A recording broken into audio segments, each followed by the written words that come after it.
Welcome to day 21. I'm wondering if you've ever seen articles or headlines like I've seen where it says that person A, and you can whatever name you want in there, person A totally destroys person B in debate over XYZ.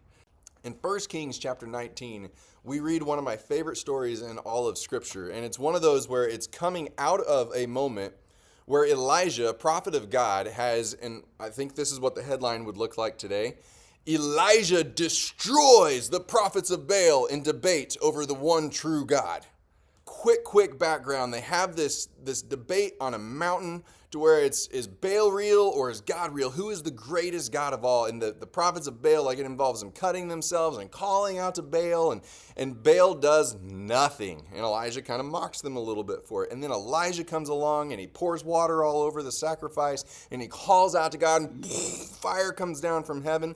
It is a definitive, no question whatsoever, which God was the most powerful, which person won the debate. No doubt in anyone's mind, Elijah won the debate. And then what we see is not Elijah going off to celebrate, but what we see is Elijah running away for his life and eventually finding himself all alone and in a pit of absolute despair, saying, God, I'm the only one left.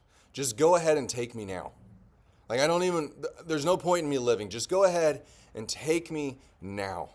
One of the reasons that I like this story so much is that I can relate to this story, and maybe you can too. How many times have we been on a mountaintop where, maybe we're talking spiritual things, and it's where we have seen God move and we have seen him do such great things. And then it's almost like it's the next day, it feels like we're sitting there and we're going, just take me now because it's all hopeless.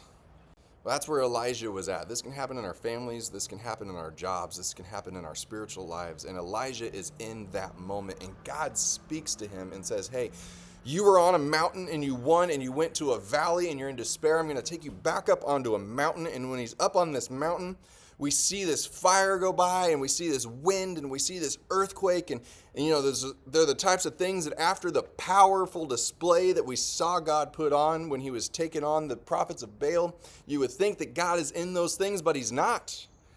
And what we end up seeing is that God is in this still small whisper when Elijah finally just stops. When he stops paying attention to all the big, giant, powerful things to be the proof of God. And when he just stops and he just listens and he hears God's voice. I see myself so much in that story. And you might see yourself in that story too. I want to make an invitation to you today. It's a beautiful day outside. And I hope that you're able to get outside and do this. If you're not, then find a different way to do it. But go outside. Like right now I'm standing outside and the sun's beating down on me and it feels fantastic. It's warm. Go outside and just close your eyes and face the sun and let it warm your face, let it warm your body. And just stop and just listen for a little while. And start to make note of what it is that you hear. I mean, literally everything that you hear. For me, I hear the wind, I hear the leaves coming across the concrete, I hear a dog in the background, I hear cars driving. I don't know what you're going to hear where you are, but start making note of what it is that you hear. And then after you've noted all those things, just invite God to be a part of that and ask him, God, speak to me now. And I don't want to leave you discouraged because there is a possibility that you ask and you don't hear anything. And there can be so many different reasons for that. Sometimes it's because we're not used to listening, but there's so many other reasons. So I would encourage you, don't do it once and give up, or don't be discouraged if you don't hear. But at the very least, I think you'll find some benefit from just stopping and just listening for a little while and feeling a warm sun on you. My prayer is that you'll hear him say something. I don't know what it'll be. Maybe you're in that pit of despair right now and you need to hear him assure you. Listen for it. Listen for his voice. I'll see you tomorrow.